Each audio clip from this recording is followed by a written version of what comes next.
Anggota Bawaslu, Loli Suhenti, berharap 3 lembaga dari unsur penegakan hukum terpadu Gakumdu, yakni Bawaslu, Kepolisian, dan Kejaksaan, bisa menyamakan persepsi mengenai konteks kampanye di luar jadwal. Berkaca pada gelaran pemilu sebelumnya, ia menganggap terdapat perbedaan pandangan mengenai pelanggaran kampanye di luar jadwal.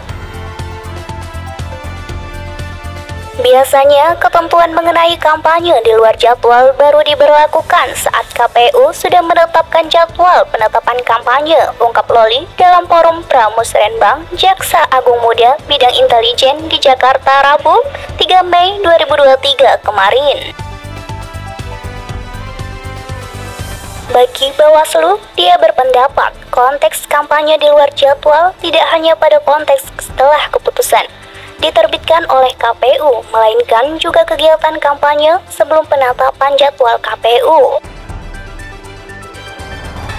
Loli menjelaskan saat ini partai politik parpol sudah ditetapkan sejak Desember 2022, namun kampanyenya baru dilaksanakan 28 November 2023. Dia menilai saat ini yang sesuai tahapan ialah masa sosialisasi, tidak menutup kemungkinan orang melakukan tindak pidana pemilu.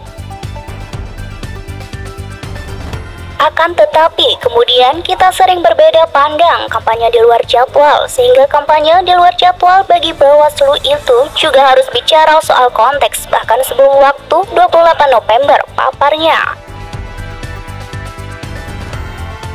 Kalau ada tindak pidana, harusnya Gakumdu lakukan penanganan pelanggaran, imbuh Loli. Adapun rentang waktu sebelum 28 November 2023 yang dapat digunakan untuk melakukan kampanye, kata dia, yakni rentang waktu setelah penetapan DCT, daftar calon tetap anggota legislatif oleh KPU hingga dimulainya masa kampanye.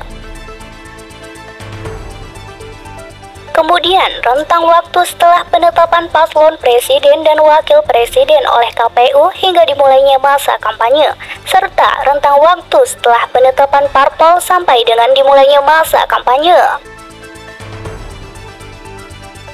Maka dari itu, kita harus memperkuat koordinasi antar lembaga dan menjaga soliditas Gakumdu, katanya.